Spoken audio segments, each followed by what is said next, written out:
What is up, everybody, and welcome back to the Triple H podcast, Happy Hour Hoops. Me and Steve starting off the show tonight. Jake will be joining us shortly. And guys, don't forget, Happy Hour Hoops is brought to you by WinStreaks. Guys, WinStreaks is the best sports app out there right now. It's simple. You pick teams to win games, accumulate points, and then win cash prizes. WinStreaks is 100% free to play. Never deposit any of your precious money, and you can still win cash prizes. Sports like the NBA, our favorite, NFL, NHL, college basketball, college football when both of those come back around, and now, of course, the MLB. 100 players win cash prizes every week up to $2,000. Contest runs every week from Monday to Sunday. Again, no deposits ever, and use our code HHH when you sign up. Please, it's a great help to us. So download the WinStreaks app and stay locked in with us. Thank you to WinStreaks. Steve, craziness in the NBA world right now. We have three series tied at 2-2 in the second round, a couple of games that are going to happen tonight, and then the Cavs Celtics, which we watched last night. My Boston Celtics go up 3-1 in a sketchy game without Donovan Mitchell last night.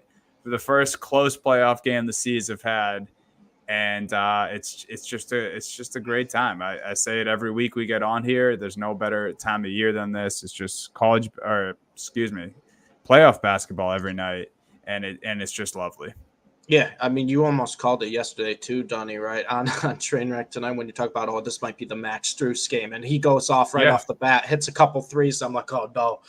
Donnie buried his own grave here. But a great game from the Jays again. Also, kind of crazy. We haven't really seen on Twitter all the Mickey Mouse memes with Jason Tatum on his back-to-back 30-point, performances, double-digit rebounds. He's been great the last two games. It's been good to see because they kind of need it too, right? Because we talked about, how great Derek White has been. Was it sustainable? Who knows? But you don't want to rely on that, right? And it's nice to see the Jays step up. I mean, Jaylen Brown, for some reason, and it's just because I think people hate the Boston Celtics and they don't want to admit how good the Jays are. Jaylen Brown has just always showed up in the playoffs, it feels like. And once again, you're looking at his stats. He's averaging 25, 6 and 4, good shooting splits, playing great defense. So you got to be feeling good. And then the other three series, Donnie, it's kind of just been a complete change from what we thought really at the start of the series, especially Denver, Minnesota, where Minnesota was talked about as Anthony Edwards is the next Michael Jordan. They're going to sweep the Nuggets. This is the team that should be the favorite to win the West. And next thing you know, the Nuggets beat them up twice in Minnesota. Now you're going to Denver tonight, and I'll tell you what, It honestly, to me, that series kind of felt like it comes down to that 4-day rest that the Nuggets got. The inexperience plays into it, the coaching. So that series has changed. The Knicks can't stay healthy. They're playing with a 6-man rotation. Alec Burks is getting significant minutes now. Shake Milton, Jericho Sims, those guys are getting in. Those guys are getting in. So the Pacers have completely changed that. Halliburton looks like old Halliburton again, finally. McConnell's been balling, and they killed the Knicks, and I think Siakam only took 9 shots in that game. Complete change in that series. And then you have Mavs Thunder, where the Mavs, and I know that series hasn't changed as much because it's kind of been a game-by-game type of feel. Game all 3 those was games close. Anyone can really win them. But game 1, the Thunder won handily. It was the classic Jason Kidd game 1 game. But, game 4, the Mavs look great in the first half. They have a chance to put the Thunder away, go up 3-1 in the series, probably have their worst quarter of the entire postseason. Third quarter, right? In the fourth quarter. The third quarter wasn't great, but the fourth quarter was an utter disaster. When they couldn't score, utter disaster. And next thing you know, now it's 2-2. Going back to OKC. So these series, the feeling of them have kind of changed. And honestly, Donnie, I really think for the 3 series that are tied 2-2, they're all completely up in the air. You look at the Knicks right now, I think they're a 1-point favorite at home, which to me is crazy with how injured they've been and how they've looked, with Anunoby, you're not playing. They're a completely different team. Yeah. They're still a 1-point favorite. That really says a lot of, how hard it is to win at Madison Square Garden and how tough this Knicks team is with, their next man up mentality. And then you got the Nuggets now after, 2 bad performances at home. Then they win 2 games against Minnesota. They're now favored, 4-point favorite at home. So these series are tight regardless. There's really is, I don't think any of these series are probably, you know what? No, I actually probably do think 2 of these series go 7. Yeah. I don't know which 2 yet. I don't know if they all go 7. I think all 3 of them could. They're all definitely live to. I mean, it's I kind of definitely dumb to think say all they're all 3 tied, could. but there's been drama in all of them. There's been injuries in all of them. Yeah. Just pure chaos in the Wolves Nuggets series, if we're talking about that one. So yeah, it's been great. We're going to kind of hone in on every series a little bit as we go here. But the NBA kind of pulled an MLB on Sunday afternoon and just kind of snuck the draft lottery in there on us. Not really much advertisement for this. No one really talked about it all that much, and it was in between. I guess it was before both playoff games, right? I don't think Knicks Pacers hadn't started yet. It was before. It was right before the playoff games. Yeah, so Sunday afternoon on Mother's Day, just really wanted to sneak in this draft lottery, and it sucks because it's one of the at least to this point, it's one of the worst graded drafts in years. And we got the lottery, so I'll read that for you guys. It goes Atlanta, Washington, Houston, San Antonio, Detroit, Charlotte, Portland, San Antonio again at 8, Memphis 9, Utah 10, Chicago 11, OKC 12, which is very interesting, Sacramento at 13, and then Portland again at 14. And I know most of NBA fans listening to this, you guys probably already know the draft lottery. We're not going to spend too much time here. Steve, just kind of rapid fire questions here about the draft. Yeah. Atlanta Hawks have the number 1. It also seems like they have some sort of Trae Young, DeJounte Murray decision to make this summer, because I know it's only been 2 years. It doesn't really seem like that experiment has worked. It seems like one, if not both of those guys have grown frustrated. What do you see Atlanta doing at the number 1 pick? As I said, this draft isn't too strong. There's not really a clear-cut number 1 guy in this draft. What do you see them doing? You think they stay put? Are they trading it? Well, honestly, Donnie, there's no clear-cut number 1 here, but I think Atlanta, of any team to have the number 1 pick, is in such a great spot because we were talking about odds of getting that number 1 pick. Right, 3% odds. And if we talk about it, if that was the last year, we go back in time last year, the Mavs would have had the number 1 pick, and I got robbed of Wemby on the Mavs. But that's besides the point. Atlanta has the number 1 pick, but also too they have 2 stars with good trade value in Trae Young and DeJounte Murray that they could deal off if they want to do a complete rebuild, right? You have a good young player in Jalen Johnson who was kind of overshadowed by Tyrese Maxey and Kobe White, but Jalen Johnson took an incredible leap this season. You still have DeAndre Hunter. Like, you have pieces that you can move if you want to, and you also have the number 1 pick. And regardless of how strong the draft class is, the number 1 pick is the number 1 pick. And we know, Dunny, how this goes. Give it a few weeks, give it a month or so with guys scouting everyone. There's going to be someone who emerges and is going to be like, okay, this is the clear-cut number 1 pick. And right now we have seen Sarr somewhat emerge as the guy on a lot of the projected mock drafts is going number 1 to the Hawks. But in all honesty, I would not be surprised if the Hawks traded this pick. I would not be surprised if the Hawks traded Trae Young. The Hawks have as many options as they want, right? You could sit tight with Trae Young and trade DeJounte Murray. I think you have to trade at least one of them. But you could sit tight with whichever one you choose, right, and draft at the number 1 pick and then figure out everything from there. Because like I said, Jalen Johnson, DeAndre Hunter, still 2 really good young players I like quite a bit. Or, you could kind of trade everything. And if you want to talk about maybe moving back or maybe making a blockbuster deal too, you have Trae Young that a lot of teams could want, and the San Antonio Spurs have picked 4 and 8 in a draft class where it's not considered, this is the surefire number 1 guy, or this is the surefire how the top 5 is going to go. You could trade Trae Young to San Antonio, maybe try to get, one of those first-round picks there, make a little package, see what you can get, and next thing you know, if you play your cards right, you could have 3 lottery picks in this draft class, which 3 lottery picks in any draft class is great for a rebuilding team. You could also, like I said, Dunny, trade the first pick and trade back and get, a plethora of picks or maybe some other young I think pieces. that's what I would do if I was there, just because of the unknown of this draft class, the fact that, there's people out there saying, the ceiling of this draft class is Derek Lively and Tobias Harris. I think I got that information from Ryan Russillo. He said he heard that from a scout. So, just that's never a good thing to hear if you're the team who has the number one pick. But also too, Dunny, I know we've said weak draft class. Majority of these guys are international players. What's been the scouting report on international players the past 5-6 years?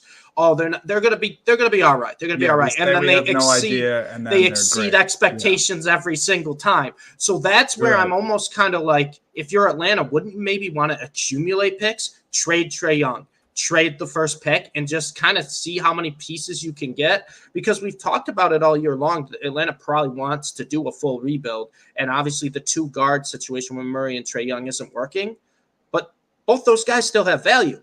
Regardless of what draft class it is, the first pick will have value. So I think Atlanta's in a really good spot. I think the only thing with trading too much assets or trading too much of their assets they have now for picks and future assets is, I believe it's San Antonio. Someone else has their first round pick for next year. So I think they're trying to avoid being bad next year. I don't know if it's a protected pick or what it is, but I believe the Spurs have their first round pick for next year. So I just don't think they want to go full tank mode. But yeah, they have, a bunch of options. Jake is actually now with us. He's in the queue. What's up, Jake? We're just talking the NBA draft here. No biggie. Or the draft lottery, I should say. Yeah. What a wild jump. 3% chance for Atlanta. Man. That was the last team I was saying. The draft lottery, you guys were having some good comment about the actual prospects and everything. The draft lottery is just comedy watching, like, especially when teams get jumped over. Like, All-Star Thompson just looks so pissed. He's like, we're really number 5 again, bro. Like, what are we talking about here? Like, putting those guys out. And it's hilarious how they get selected. Like, you get Ime Udoka sitting there, and then you have, like, fringe, like, I don't even know. I'm going to be honest. Sorry, I think he's in the chat. Yeah, JBC's here. No idea who Julian Phillips was. That name went over my head completely for the Bulls. I was like, I've never heard of this guy. I have no recollection. I looked him up, and then I remembered afterwards when I saw it. I was like, that guy doesn't exist. Like, that's a Windy City Bowl or something out there. They said. I saw a clip of Scoot just not really looking that happy at the lottery either. Bro, they interviewed Scoot, and he wanted no part to talk about it. He was just like, please don't ask me questions about this. I'm sorry, JVC. No shade to the Bulls. Poor JVC. We're shading the Bulls every episode, I feel like. Right at the start, too. I'm sorry, JVC. I'm just being honest. So that was... That was our short, draft lottery talk here. I guess one more thing for you guys. Who is like one prospect, you can say a team you might want him to go to, or, just someone you're kind of watching in this top 14 who you think is a sure thing to go there, or maybe someone that isn't, a consensus lottery guy, but you guys think will go there. Steve, we'll start with you.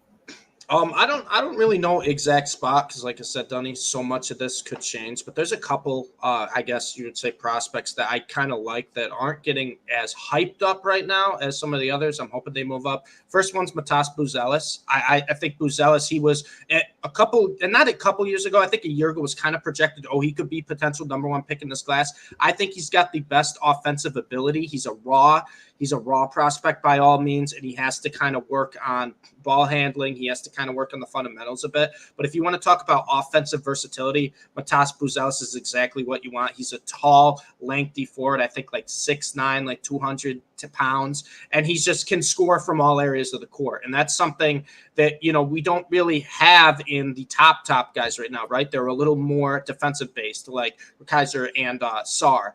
So I do like Buzelis. And then if I got to go a little college basketball bias, right? It would be weird if I don't go college basketball bias. Rob Dillingham of Kentucky, I think, could be an absolute superstar. I mean, he's just built. He's just super strong, and he's just such a good, overall guard. He's got great ball handling skills. He can shoot the ball very well at Kentucky. But like I said, I think he's only 6'3", but he's strong. He plays bigger than 6'3" too, and I like that about Dillingham. And then the last one here. I know this team always kind of chokes, but they actually made a little run in March Madness, and I think he was the main reason. Dalton Connect of Tennessee. Dalton Connect of Tennessee is another one that I think he's just built like a guy who's going to be a solid player in the NBA. 6'6", 200 pounds, can score from anywhere. He can play off ball. He can play on ball. He's got a little bit of good defense too. He can drive. He can shoot. You show all of that at Tennessee. Dalton Connect, and then very, very last honorable mention, because, it wouldn't be Steve without a couple honorable mentions. Cody Williams, man. Cody Williams of Colorado. Cody Williams, the younger brother of Jalen Williams. I was going to say, that's Jalen Williams. J-Dub on the Oklahoma City Thunder, the one who came in second or third, I think, for Rookie of the Year a couple years ago. Cody Williams, probably a bit more athletic than Jalen Williams. He's 6'9", almost 200 pounds. He can score from everywhere. Wingspan. A giant wingspan. A great shooter. He's super, super athletic. And it's also me, too, kind of just being the genetics thing where, well, look at what Jalen Williams did, right? Came out of Santa Clara. People were kind of like, oh, yeah, he'll be all right. And then he was, in my opinion, that year, the biggest surprise of all the rookies. Mm-hmm. Cody Williams, hey, he's got the same genetics, and he's a more athletic build, who's probably a more polished three-point shooter, maybe not overall scorer in the college, but a three-point shooter.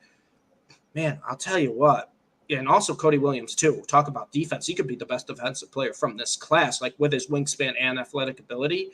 Yeah. I think there's some guys there that all four of those players I mentioned could be outside the top 5. And Cody Williams and Connect could be maybe outside the top 10, potentially maybe outside the lottery, when I think they could be, like we said, it's not the most stacked top-heavy class, but they could come out as the best players from this class. So I think, Dunny, this class or this draft is a great opportunity for teams kind of in the middle picks, or maybe even teams to trade up to some of those picks in the teens to get a guy who has a potential to be the best player from the class in a couple of years. Oh, I get Jake. Who you got your eyes on here? I mean, that was well said. Dillingham to the Spurs is my dream to partner with. Exactly what I was going to say. Yes, partner with Wemby. Exactly what I was going to say. Very excited about that. I'm very excited about Cody Williams. I also would reassure. I think that's how you say it. Seeing another Frenchman on the Spurs would be interesting. I'm really just looking at who you're going to pair with Wemby. I was hoping they'd get the number 1 pick. I feel like you said it earlier. Sars feels like a pretty safe bet at this point to be. I wouldn't even say a safe bet, but like the consensus right number now 1 guy there, especially Capella going into his last year. You might want to build around that. It's going to be a class that there's going to be a couple guys that pop out of here like there always are. Like everybody's always down on draft classes beforehand, and that by the time we get around to it, there's going to be 2 or 3 guys at the beginning of next year that are like, oh shit. Like that guy's that good.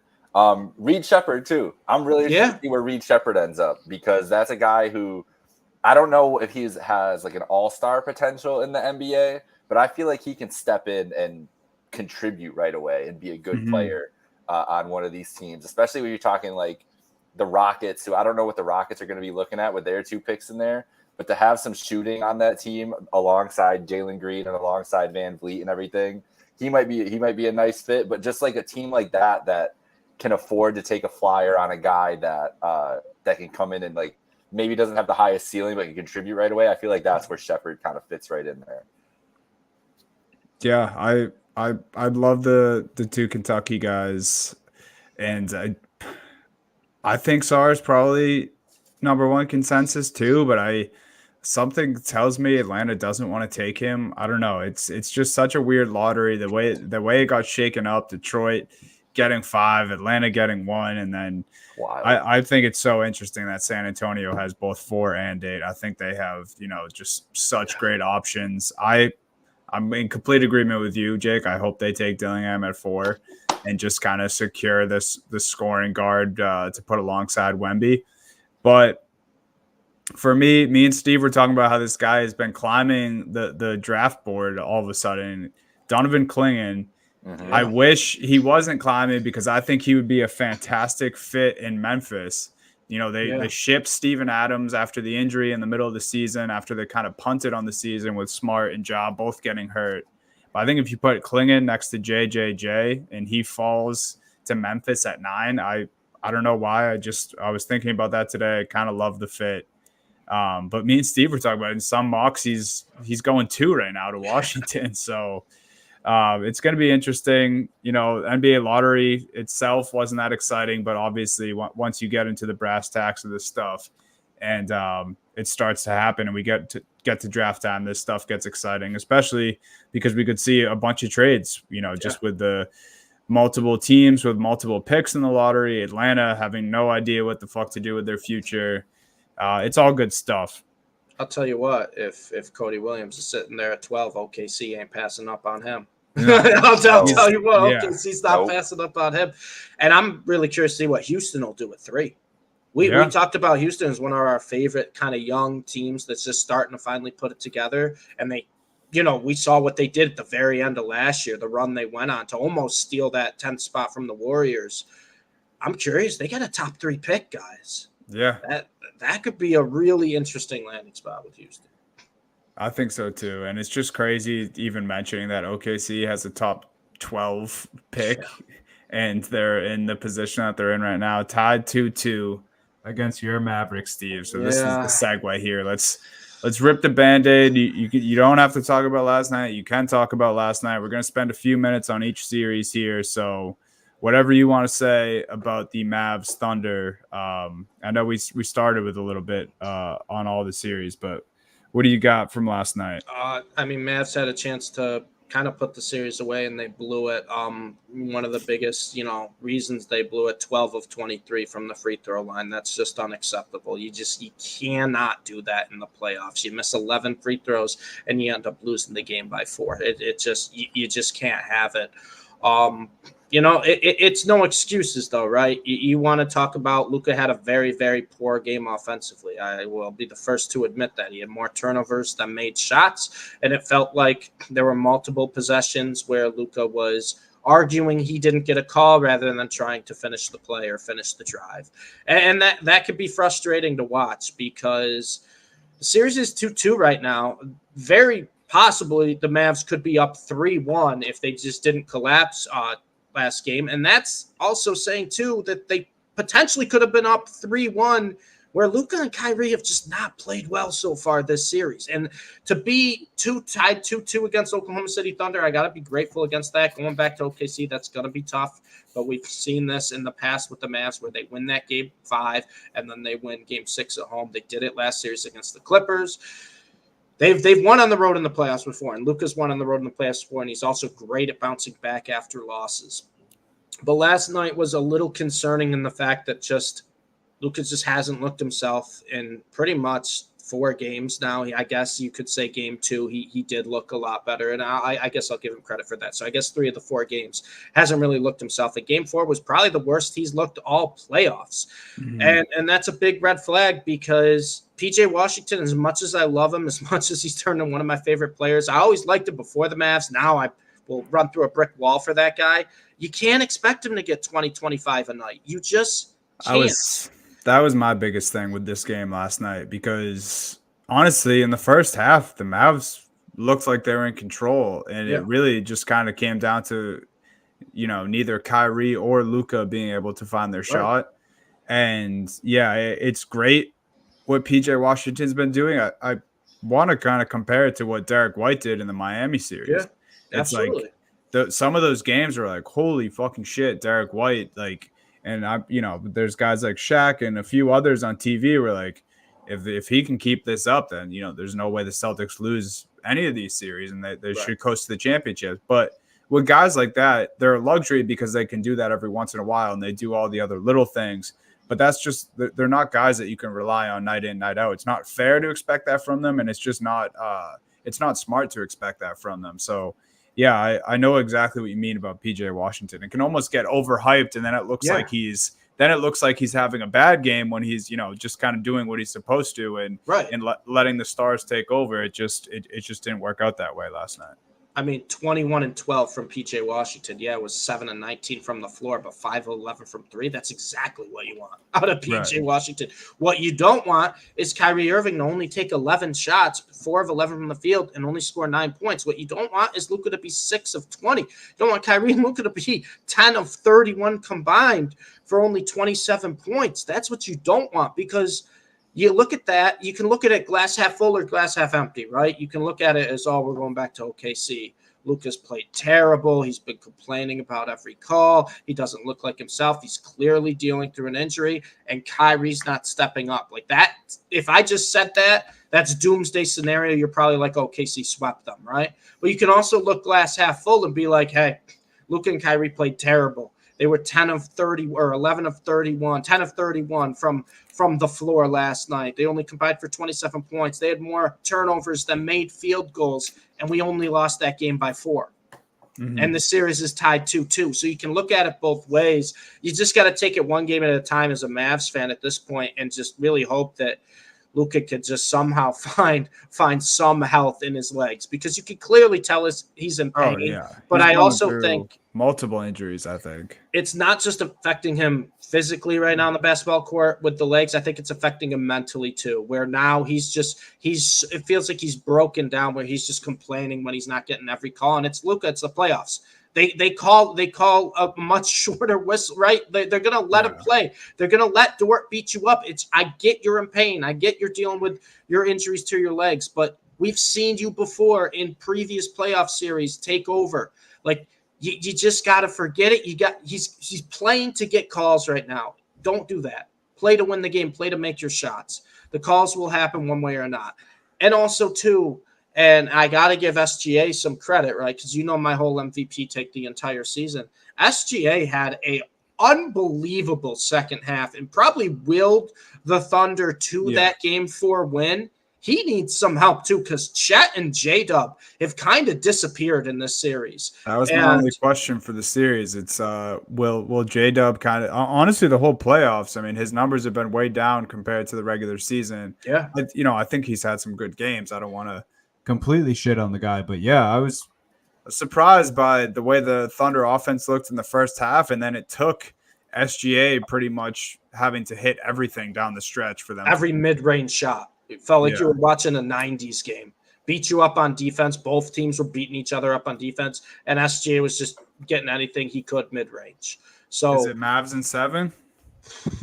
I mean, I still am going to go Mavs in 6, because I've said this before. I think the Mavs are one of the best bounce-back teams after a loss, and I think this was kind of a big loss in terms of the whole kind of demeanor of the Mavs, where – we've seen this before, where they've had kind of either choke away a lead, or they've had a bad loss where they've kind of had the game, and they bounce back the next game. And Luka's bounced back after losses. The Mavs, like I said, one of the best bounce back teams after a loss. They lose every game 1 under Jason Kidd. Then they win game 2. I think if the Mavs win game 5, they'll win it in 6. If they lose game 5, man, I'm a little worried at that point. I don't know if this series goes 7. I'm almost willing to say the team that wins game 5 wins the series. Whoa. And I don't feel that way about the other series that are tied 2-2. It just feels like that kind of series to me, where momentum is going to be so big, and it's going to be who's going to step up. But will it be Kyrie? Will it be Jalen Williams? Will it be Chet? Or maybe will Luka have a good scoring game like he did in game 2? Because like I said, you can't trust PJ Washington to score 25 every night. And if you're the Thunder, you can't just expect SGA to do what he did in game 4. Yeah, Jake, where do you have this series going? Do you have this going? Do you have Mavs OKC going 7, or you kind of have the same sentiment as Steve? I'm with Steve. I think that last night was I think it was more of unforced error on Dallas's part than OKC taking that game from them. You mentioned the free throws. That was going to be the first thing I mentioned too, that if you split that difference even, it's a different game. It's a win. So that's really what it comes down to. It feels like the Mavs have been the better team the whole series. I think they do close it out in 6. And it is crazy to think about what it would be like if Luka was fully healthy, because I don't even think it would be as competitive as it is. And it's the OKC roster construction. I mean, the crazy thing about Dallas is that they made those moves. They got size. They got deep. We talked about it. They got depth. They got deeper. They kind of filled the holes they needed to do. And then they matched up with a team that's perfect for them in OKC, who is lacking in all those areas that Dallas bulked up on. And it's a team that was just like really OKC. It was the worst match they could have gotten, getting Dallas in this round. I know it's 2-2 or in everything else, but I feel like OKC would have had a better, maybe they wouldn't have had a better chance against Denver or Minnesota, but I don't know. This just feels like a terrible matchup for them, the way that the rosters are constructed. Maybe it would have been that way no matter who it was, the way OKC is currently constructed. So, but don't want to take anything away from Dallas because they've been awesome in this series. It's not just because they're matching up better than OKC. But yeah, I still think it's in 6. I still think it goes in 6. I think I kind of have the same thoughts with Steve about Game 5. I think if OKC wins Game 5, they win in 6. I think if the Mavs win Game 5, they win in 7. So a little different, but I think if this goes 7, regardless who wins next game, I think if it just goes 7, I don't think that bodes well for OKC. It being at home for them. Yeah, I feel like I just trust Luka and especially Kyrie in a Game 7. I know, look, you can say whatever you want about Kyrie from when he played for the Cavs until now, but he looks like a different dude in these playoffs. And I just feel like the big shots and, Luka not wanting to get sent home early again, and then Kyrie just kind of having that experience. I trust those guys in a Game 7 more. We'll obviously see how banged up Luka looks if we get to that point, but that's my prediction. Jake, Cavs Celtics 3-1. Your Cavs, they almost stole one without Dawn last night. They really impressed me. I don't know how you felt watching. The shooting to start the game was fucking incredible. They had a good game plan where they just kind of mucked it up and they were determined to outshoot the Celtics from 3. And it was working for a while, but the Jays kind of became too much down the stretch. What did you see last night? That's all my complaints about the Cavs, and I got to do this quick here. All my complaints about the Cavs this year, when they're shorthanded or anytime, honestly, they look like they're in a bad matchup, they fight. Like, that team shows fight. They always have. That's the one thing you can count on with JB Bickerstaff. Don't like him as an X's and O coach, but he gets them motivated and believing that they can play in that game. And that's what it looked like to me. Like you said, they were bombing from 3. They made a point. We're just going to bomb from 3 and hope that these shots hit tonight. We're home. We got the crowd behind us. And it kept them in that game longer than it really should have. Honestly, I didn't think it was going to be a 7-point game. I didn't think that they'd cover the spread by the end. They were definitely overmatched by the Jays. Awesome performance from Tatum, especially that first quarter. Watching Tatum was crazy. Yeah, to 16 see. In the first. It was nuts. But that's what you expect. That's what I expect from the Cavs, to come out and fight. I didn't think they'd keep it that close, but it was a good effort from this team.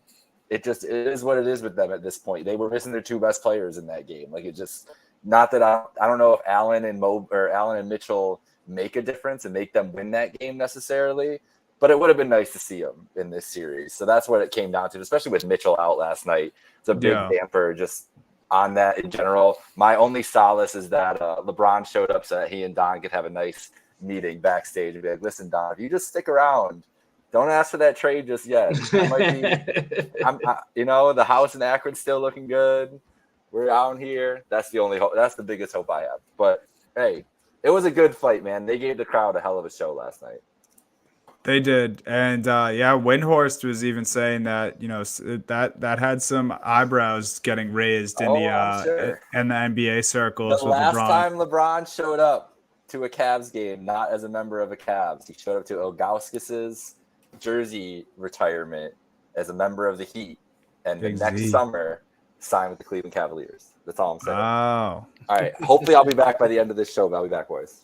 All right. Thanks, Jake. Checking in, talking Cavs Celtics. I mean, yeah, he covered a lot right there. It was good fight from the Cavs. I was impressed by, I knew Strus was going to have a game like this at some point against us. I was more impressed by Garland just because it seems like he was able to figure some things out for himself. He scored 30, right? Yeah, and he was it was just like when he was losing a defender, or if he was left open, he was having one of those games where you just knew it was going. Deep threes, contested, didn't really matter. And then the dribble drive, which he's always been kind of good at, was working really well for him. Horford, I don't know how much of this game you caught, Steve, but the Al Horford minutes, and you'll never hear this from me, but they were really, really bad last night. Yeah, they were. He played, I thought, too many minutes in game 3.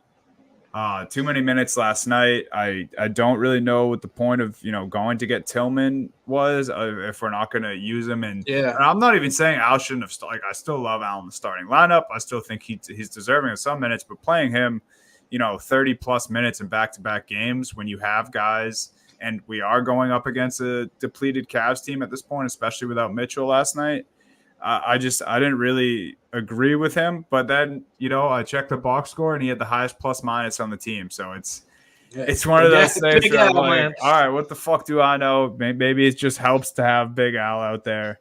But yeah, other than that, I was just happy to see, the Jays kind of silence some of the hate. It's crazy because you turn on ESPN and then they weren't impressed with the shooting splits from Tatum. Oh yeah, he had back-to-back 30-point games, but yeah, it's crazy, man. If we have time, I have a little bit of a discourse that I want to dispute, but that's Cavs Celtics. I anticipate they close this at home tomorrow night. You think it's a gentleman's sweep here? I think it's a gentleman's sweep, Dunny, and I think for a Celtics fan, you're in a great spot because I think you have a gentleman's sweep on your hands, and you're either going to be playing a really banged-up New York Knicks team or an Indiana Pacers team that you match up unbelievably well against. But also, that series is 2-2, and both series in the West is 2-2. They're all playing extra games compared to the Celtics, who, like I said, I think it's a gentleman's sweep, and next thing you know, you're waiting for a few days. You get to rest up for a little bit, and that's huge, not only for, maybe getting, some guys back, but also, too, just resting your stars. Yeah. No, it seems like it's going to be an important thing to be able to close this out tomorrow night. And, yeah, I mean, it's either the, hospital Knicks or the inexperienced Pacers who might have to go through a 7-game series against that. They are the hospital Knicks right now, but it's also the hostile Knicks. So we'll see, man. I'm really intrigued. Everyone in the national media is telling me that I shouldn't be impressed or pleased, but my team's one win away from making another Eastern Conference Finals. I'm over the moon, dude. I'm not letting that bullshit get in the way. Jays. That'll be 5, right, for Tatum? 5 Eastern Conference Finals. It's but he's not good in the playoffs. It's a special player, man. I'll leave it at that. ESPN can say what they want, but yeah, let's do a little jump over in the dock here. Let's go Knicks Pacers because we were just talking about them. Yeah, they have their game in just about a half hour. OG Anunoby was ruled out already, which just sucks for them. But they are back home. Game 5 in MSG. They got blown out, and their starters actually, their starters, whatever they've pieced together for their starters now, actually got some legit rest because they didn't play the fourth quarter of last game. I think Hart, after playing back-to-back 48-minute games, only played 24. Yeah, 24. He got to sit on a bench for the first half for the first time all series. So what's your anticipation for tonight? It's a weird one because we were talking about it at the start of the show that the Knicks are favored, and it's like, how is this team still like? It's a 1-point favorite, right? It's like a pick 'em type game, but it's like how is this team still favored with how banged up they've been? But I think that goes to show how hard it is really to win at the Garden, especially in these kind of must-win situations. Pacers played great last game. Halliburton has finally, the past couple of games, has finally started to look like Halliburton when they were playing in the in-season tournament, right? Before the injury he was out for a little bit this year with. So the Pacers look great, but it's really hard to doubt this Knicks team. And like I said, Tony, if there's anyone who is next man up or has that tough mentality, it is going to be this New York Knicks team. Yeah. And I am concerned because the games without Anunoby, they look like a completely different team. but it just feels like it's going to be kind of a spot in the Garden where it's just going to be one of those like 95, like 92 grind you out games where they're just not going to let the Pacers run. And I think it kind of favors the Knicks. I think that's what they're going to want to do in this situation is slow it down.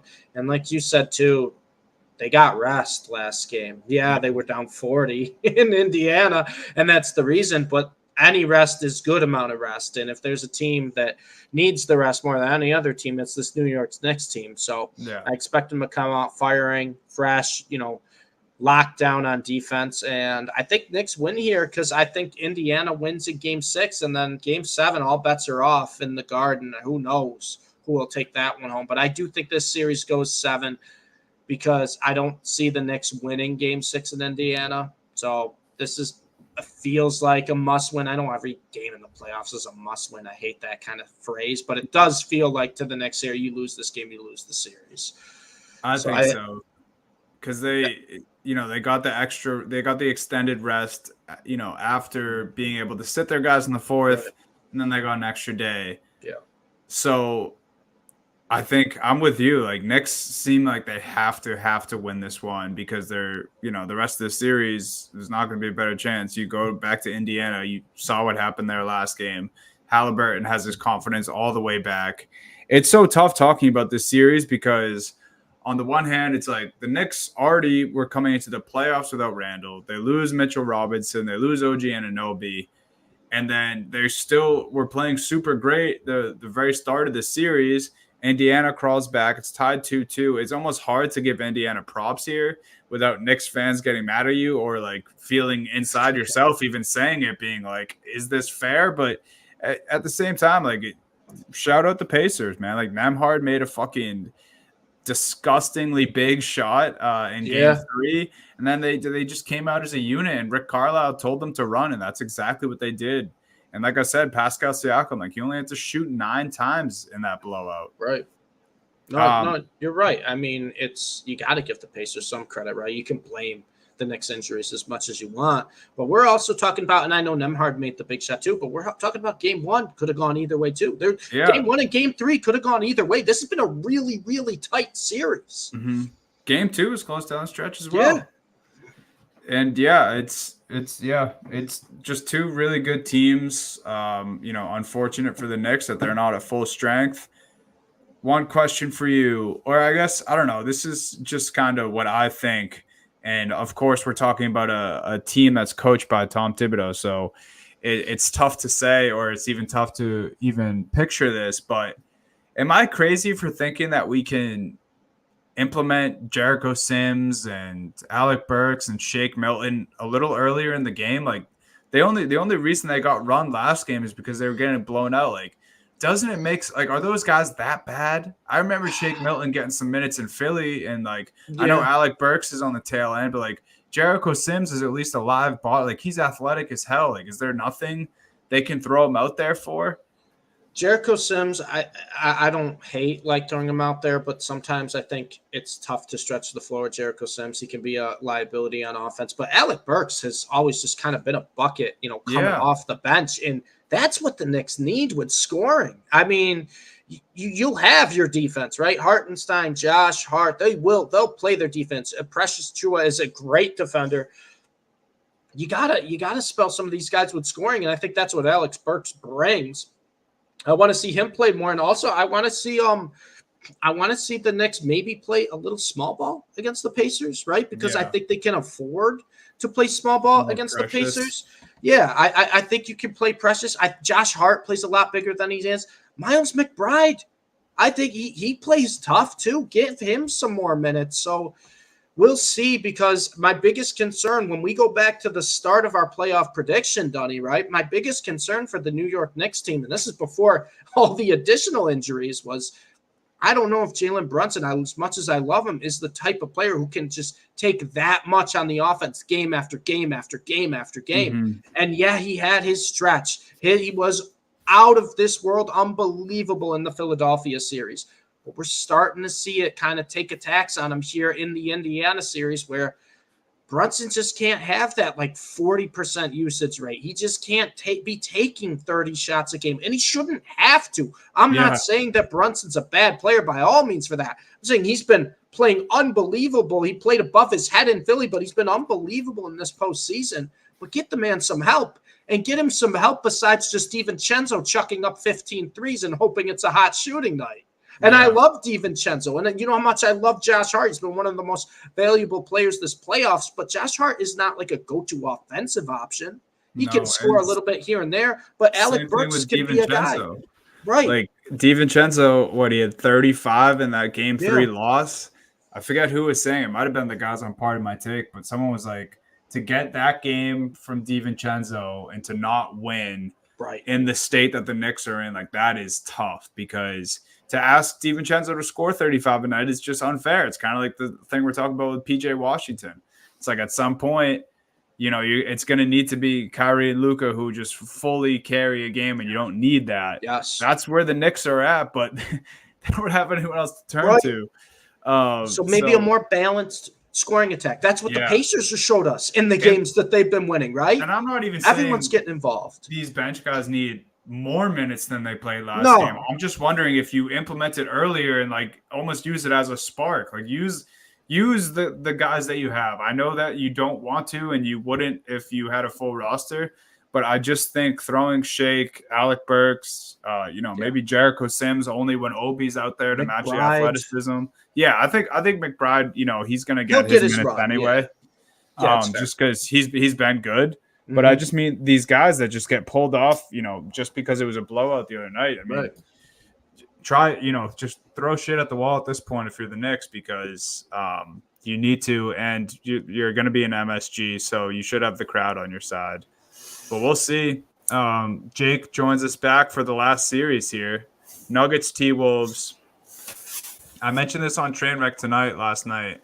So when a team starts down 0-2 on the road, only 5 teams have ever come back to win that series in those circumstances.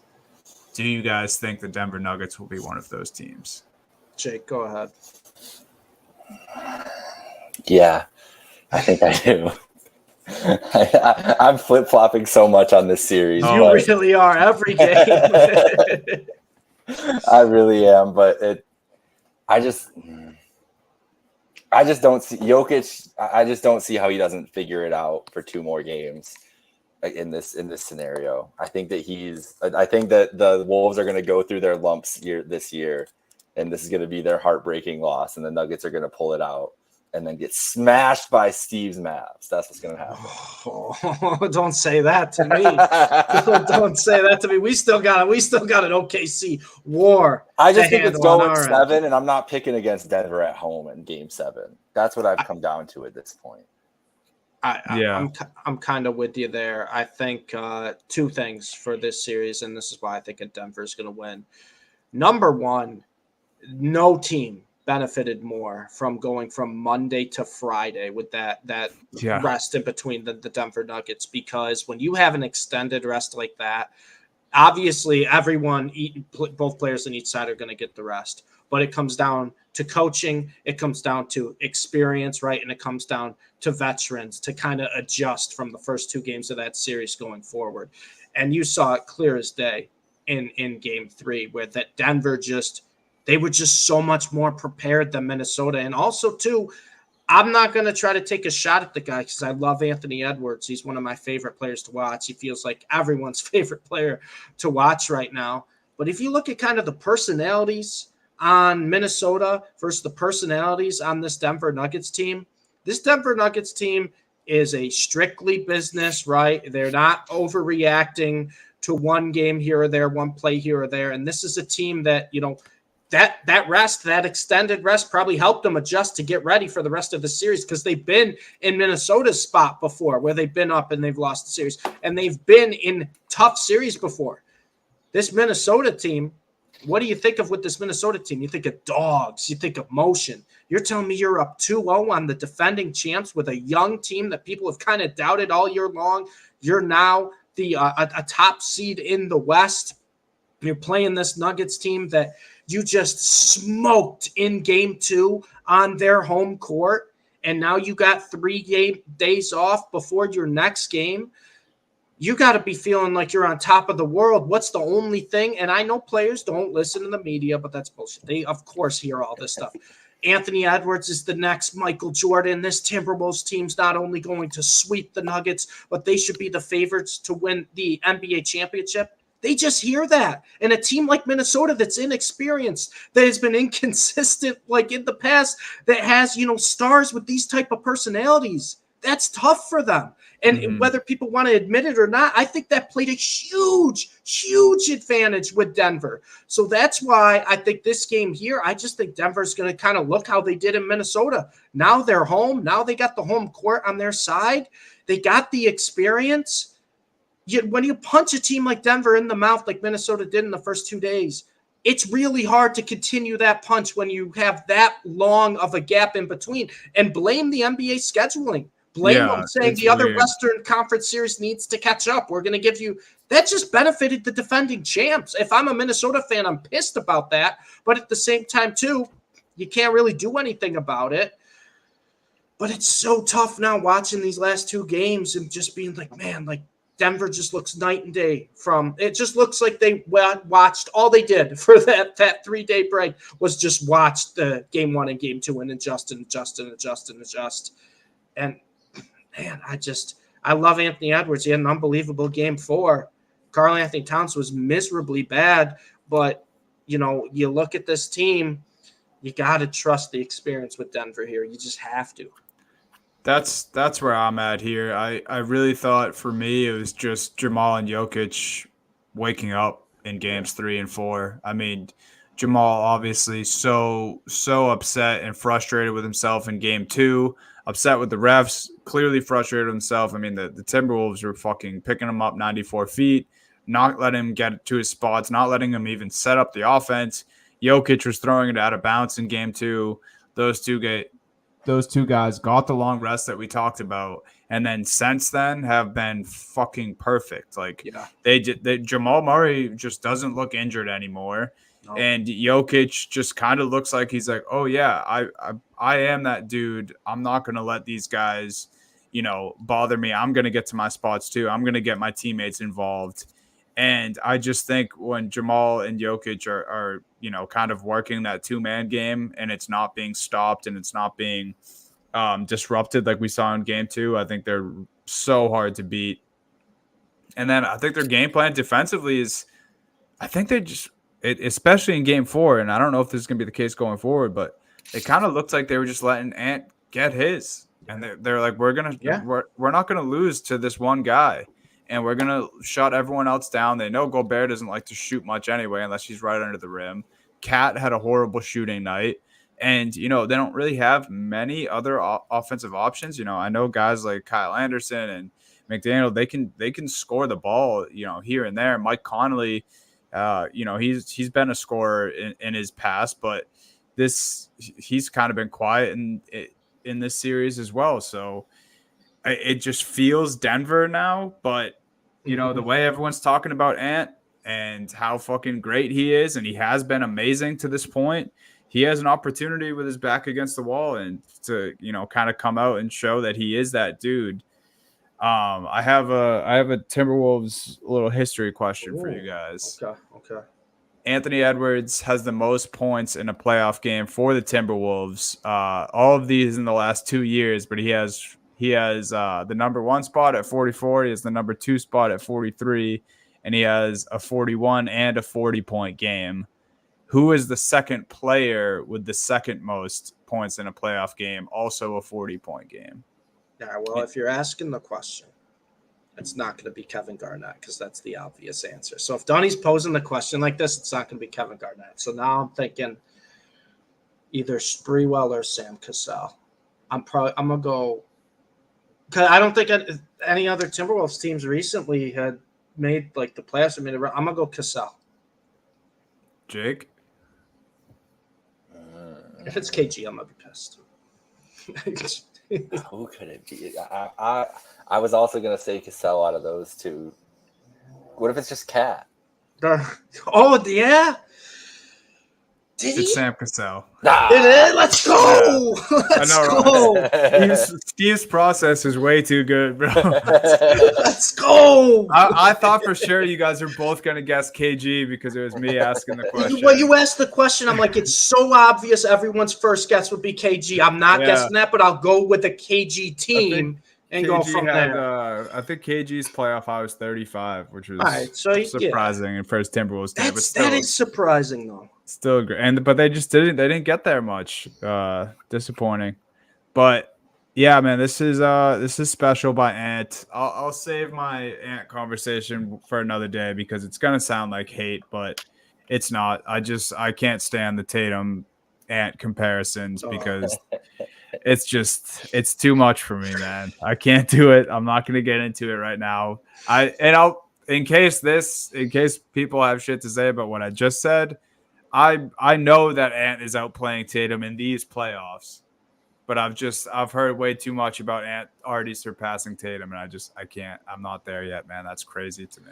Donnie, you know what I shared with our group chat the other day of Jason Tatum being compared to Nikola Jokic and Giannis in terms of playoff wins, where Tatum has, I think, 16 more playoff wins than Jokic and I think 18 more than Giannis, where he's been to 4 conference finals when Jokic has, I think, been to 2. Giannis has been to 1.